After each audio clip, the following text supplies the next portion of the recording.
everyone, welcome back to my YouTube channel. Ado aise handak week khara se video number sungam jeba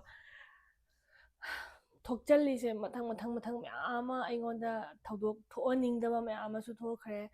luga khangde punamak punjan gare handaki matang siga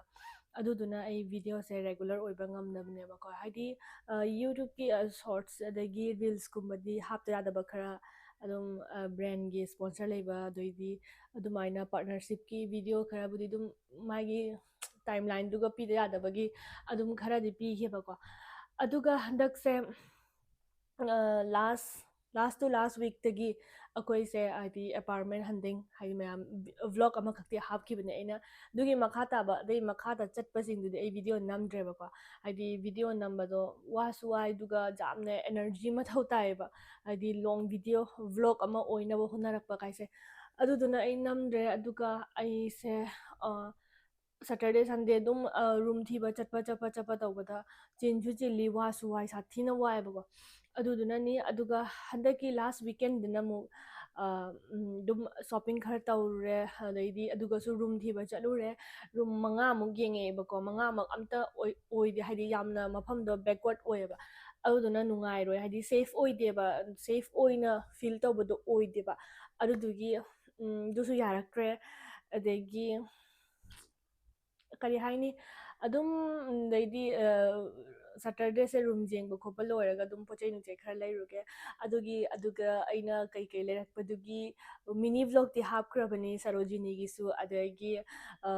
greater Kailas adudo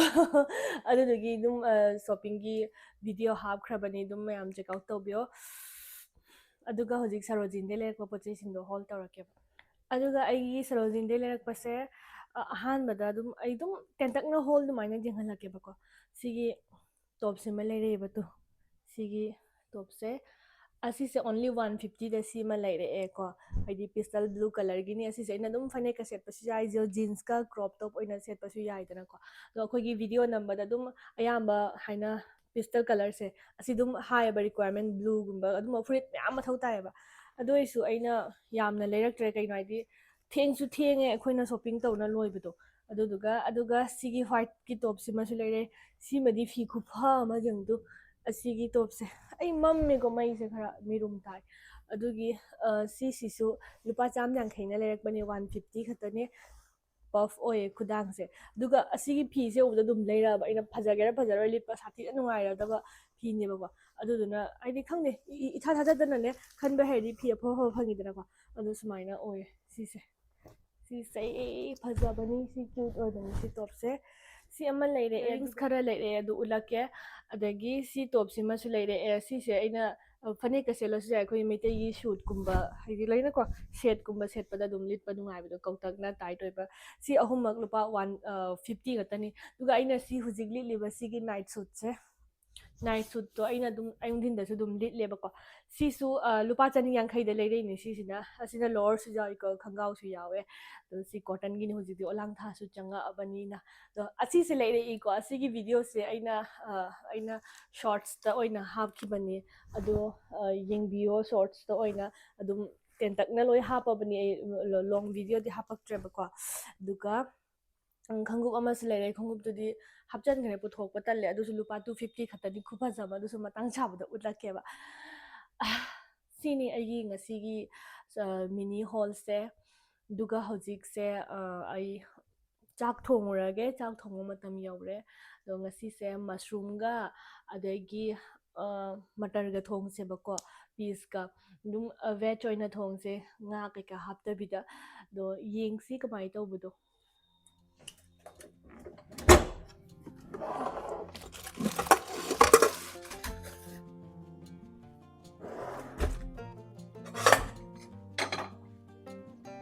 ado ai sigi mushroom se thonga ke bako si se ai haudoira hauroidoira di khangde bako si se ahan ma thongdoi aina thongjaba da chaba budi chare dum restaurant da kaida do si se nahan jepto da lupa ma da phangi baba hige aduga dum laisalaba adudo si se ma thongani sorry si thongdoi ne bako sigi ꯃꯇꯔꯁꯤꯒ ꯄꯤꯁꯁꯤꯒ green ꯃꯇꯔꯁꯦ ꯇꯥꯈ꯭ꯔꯦ ꯄꯥꯝꯃꯨꯏꯌꯦ ꯁꯤꯁꯦ ꯍꯧꯖꯤꯛ ꯊꯣꯡꯕꯒꯤ ꯄ꯭ꯔꯣꯁꯦꯁꯇ ꯂꯩꯔꯁꯦ ꯇꯧꯔꯁꯦ ꯋꯥ ꯉꯥꯡꯕꯁꯨ ꯄꯪꯁꯣꯏꯗ ꯁꯣꯏꯕ ꯑꯗꯒꯤ ꯁꯤꯒꯤ ꯄꯤꯋꯤꯁꯤꯅ ꯑꯩꯅ ꯁꯦꯝꯃꯒ ꯑꯗꯨꯝ ꯊꯝꯃꯦꯕꯀꯣ ꯍꯥꯏꯗꯤ ꯚꯤꯗꯤꯑꯣ ꯅꯝꯗ꯭ꯔꯤꯉꯩꯗ ꯁꯤ ꯍꯥꯟꯅ ꯁꯦꯝꯗꯣꯛꯑꯕ ꯑꯩꯅ ꯁꯤꯁꯤꯒ ꯈꯥꯃꯦꯟ ꯑꯁꯤꯟꯕꯤꯒ ꯃꯣꯔꯣꯛ ꯑꯇꯦꯛꯄꯒ ꯑꯗꯨꯒ ꯇꯤꯜꯍꯧꯒ ꯇꯛꯈꯥꯏꯈ꯭ꯔꯦ ꯍꯧꯖꯤꯛꯇꯩꯗꯤ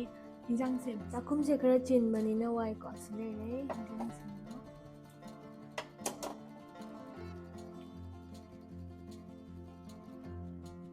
ꯁꯤ ꯁꯨꯃꯥꯏꯅ ꯃꯀꯨꯁꯤꯡꯁꯦ ꯂꯣꯏꯅ ꯈꯣꯛꯇꯣꯛꯀꯦꯀꯣ ꯈꯨꯠꯅ ꯑꯗꯨꯝ ꯈꯣꯛꯄ ꯌꯥꯔꯦꯀꯣ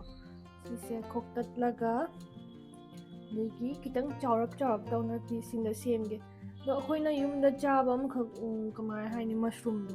ꯑꯗꯨꯗꯣ ꯍꯥꯎꯕꯅꯦꯕ ꯉꯧꯅ ꯆꯥꯕ ꯈꯪꯗꯦ ꯑꯗꯒꯤ ꯉꯥꯒ ꯊꯣꯡꯕꯁꯨ ꯍꯥꯎꯏ ꯑꯗꯣ ꯁꯤꯁꯦ ꯈꯪꯗꯦ ꯁꯤꯁꯦ ꯔꯦꯁꯇꯨꯔꯦꯟꯗꯗꯤ ꯁꯤ ꯉꯥꯛꯇ ꯇꯧꯕꯅꯦ ꯑꯃꯈꯛ ꯅꯨꯗꯜꯁ ꯃꯥꯟꯕ ꯃꯁꯔꯨꯝ ꯑꯃꯁꯨ ꯂꯩꯕꯅꯤ ꯑꯗꯨꯁꯨ ꯑꯃꯐꯥꯎ ꯆꯥꯗ꯭ꯔꯤꯕ ꯑꯗꯨꯁꯨ ꯌꯦꯡ ꯇꯥꯔꯦ ꯁꯤꯁꯦ ꯍꯥꯟꯅ ꯈꯣꯛꯇꯠꯂꯒ ꯍꯥꯞꯆꯤꯟꯒꯦ ꯑꯗꯣ ꯁꯤꯁꯦ ꯀꯃꯥꯏꯅ ꯑꯇꯩ ꯊꯣꯡꯉꯒ ꯆꯥ ꯌꯥꯕꯗꯨꯁꯨ ꯑꯩ ꯈꯪꯗꯦꯕ ꯀꯩꯅꯣ ꯇꯧꯕꯅꯦ ꯁꯤꯁꯦ ꯗꯍꯤꯒ ꯍꯥꯞꯄ ꯊꯣꯡꯕꯗꯨꯗꯤ ꯈꯪꯉꯦ ꯑꯗꯨꯅ ꯑꯩꯅ ꯆꯥꯅꯤꯡꯗꯦꯕ ꯑꯩꯈꯣꯏꯅ ꯆꯥꯛꯀ ꯆꯥꯕꯗꯗꯤ ꯑꯗꯨ ꯍꯥꯎꯇꯦꯅꯀꯣ ꯃꯣꯏꯒꯤ ꯇꯟꯒ ꯆꯥꯕꯗꯤ ꯑꯗꯨꯝ ꯍꯥꯎꯕ ꯅꯣꯡ ꯐꯥꯗꯣꯛ ꯑꯗꯨꯒ ꯑꯊꯨꯝꯅ ꯊꯣꯡꯕꯗꯣ ꯍꯥꯏꯗꯤ ꯈꯪꯗꯦ ꯍꯥꯎꯇꯦ ꯑꯩꯈꯣꯏꯅ ꯑꯗꯨꯝ ꯃꯣꯔꯣꯛ ꯁꯥꯅ ꯆꯥꯕ ꯄꯥꯝꯕꯒꯤ ꯑꯗꯨꯝ ꯁꯤ ꯈꯣꯛꯇꯠꯂꯁꯤ ꯁꯠ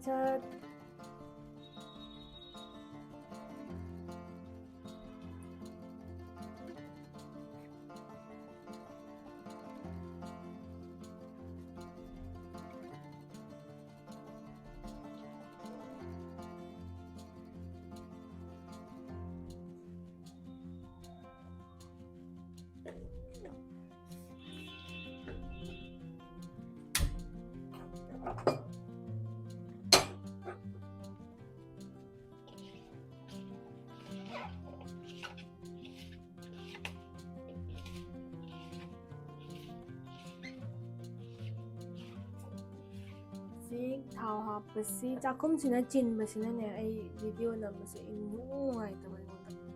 ꯁꯤ ꯈꯥꯡꯁꯦ ꯌꯥꯝ ꯀꯥꯁꯟꯒꯟꯕꯅꯦ ꯏꯁꯤꯡ ꯂꯥꯎꯔ ꯃꯥꯜꯂꯦ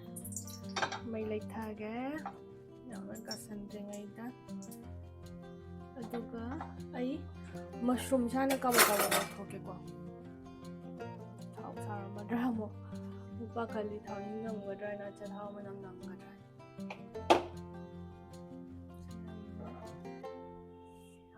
ꯊꯣꯛꯀꯦ ꯃꯥꯒꯤ ꯃꯅꯝ ꯑꯃꯈꯛ ꯂꯩꯕꯗꯣ ꯑꯗꯨꯗꯣ ꯇꯟꯕ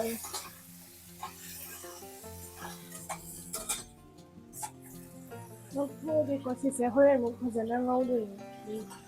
ꯃꯥꯏ ꯒ꯭ꯔꯦꯚꯤꯗꯨꯒꯀꯣ ꯑꯗꯨ ꯀꯩꯒꯤꯅꯣ ꯍꯥꯏꯗꯤ ꯑꯩꯅ ꯁꯤꯁꯦ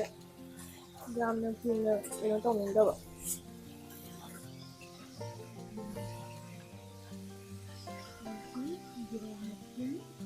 ꯑꯗꯨꯗꯨꯅ ꯁꯤꯁꯦ ꯇꯤꯜꯍꯧ ꯆꯅꯝꯒ ꯁꯤꯡꯒ ꯑꯁꯨꯕꯅꯤꯀꯣ ꯁꯤ ꯀꯥꯁꯜꯂꯛꯏ ꯆꯧꯕ꯭ꯔꯥ ꯁꯤꯁꯦ ꯃꯩ ꯐꯅ ꯂꯩꯊꯔꯁꯨ ꯌꯥꯗꯦꯕ ꯁꯨꯝꯕ ꯈꯥꯡꯁꯦ ꯑꯩ ꯇꯁꯦꯡꯅ ꯅꯨꯡꯉꯥꯏꯖꯗꯦ ꯌꯥꯝ ꯁꯤꯖꯤꯟꯅꯕ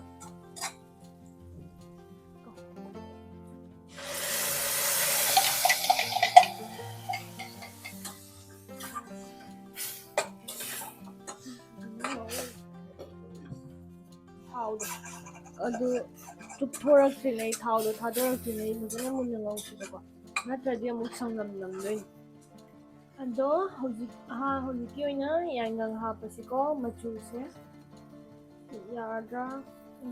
ꯑꯗꯨꯒ ꯖꯤꯔꯥ ꯄꯥꯎꯗꯔ ꯍꯥꯞꯈ꯭ꯔꯁꯦ ꯑꯗꯨꯒ ꯐꯗꯤꯒꯣꯝꯒꯤ ꯄꯥꯎꯗꯔ ꯑꯗꯨꯒ ꯃꯣꯔꯣꯛ ꯑꯁꯨꯕꯁꯦ ꯉꯁꯥꯏꯒꯤ ꯑꯇꯦꯛꯄꯅ ꯈꯔ ꯌꯥꯝ ꯍꯥꯞꯈ꯭ꯔꯕꯅꯤꯅ ꯑꯩꯅ ꯌꯥꯝ ꯍꯥꯞꯇ꯭ꯔꯦ ꯖꯁ ꯃꯆꯨ ꯐꯖꯕꯒꯤꯗ ꯑꯣꯏꯅ ꯍꯥꯞꯄꯦꯕꯀꯣ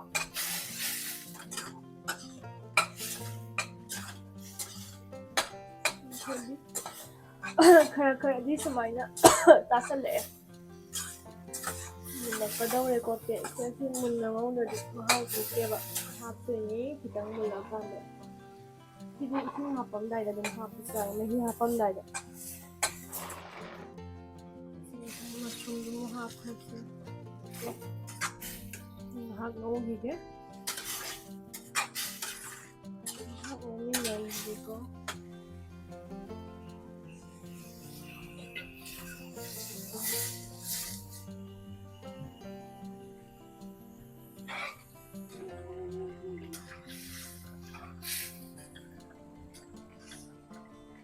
thongba loire hojik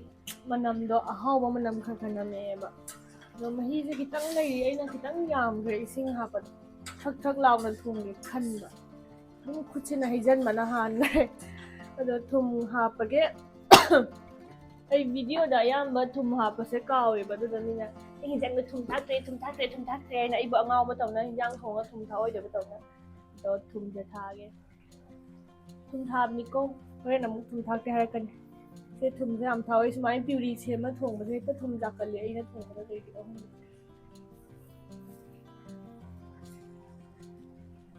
do mai lai tharge degi Maggi masala hapke ko adegi garam masala so hapke masala khara namjadi masagi mushroom manam do hina de garam masala ni kitang hapke dum fry muk changda na chicken masala kitang hapke Maggi masala kitang amga ai vlog na mi se khuchin na ma se singse warning da bo pham me ama su ure haidi room honga budi marang kaina number phangani ba ko kharani gidi siga dum adjust tawre du na su ai video kya nam da bane ba haidi mafam no mong cha da bagi adu gini da namakani loina Maggi masala se hap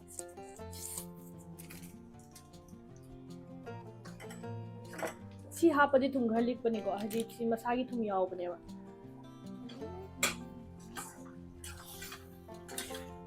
como chale se bien hinjang se khai do se kitang taste to boy na cha kitang ga cha ra yenge ko mukbang gum badi tawroi ke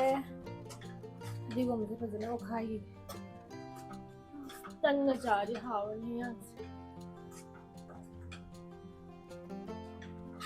mayek sing di kai gi no khang light mangan sinara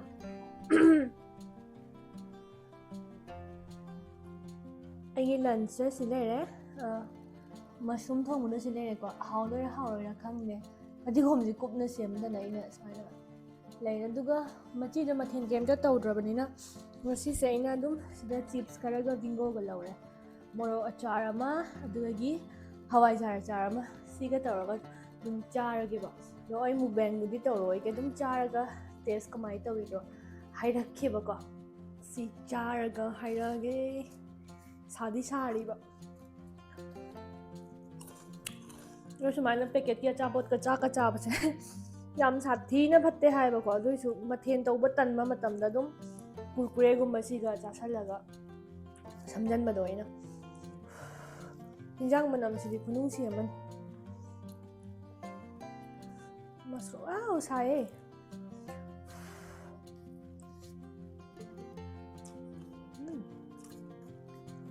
hawe kalau mani hook tri ada ko mama da som hawe di loi cara ko da di kai wai ni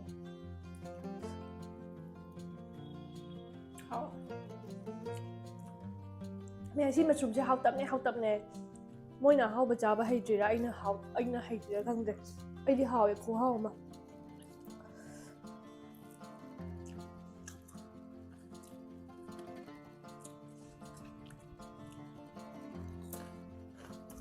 aduga chainang isana thongba chainang hawtabni mina thongbira hawi kai da wathi ne isana thonga ta penje isana chaning ma mong na thongba do do na penje ba Leire mushroom hawa lei ba jai jadi ai si loi cha thoga makha ta ba ke do bi yeng si ko ai hala cha gi khara noi ta bana ado ma'am charabani na hojik ngahak putharani kon peng bu ko palore video khara ga nam ge khan mane ba hole gumba degi sponsor gi video nam da ani pending lai do nam dho ke khan bari cha sal labani na sathi na tal le ba do hojik ngahak putharani ngahak puthara matung da kari oi bi yeng age vlog ki oina di swai da loisalasi ai huji ngahak isai ta boy movie yeng boy tawraga chagi ba khara do digest oina ba ngahak potharage hojik amuka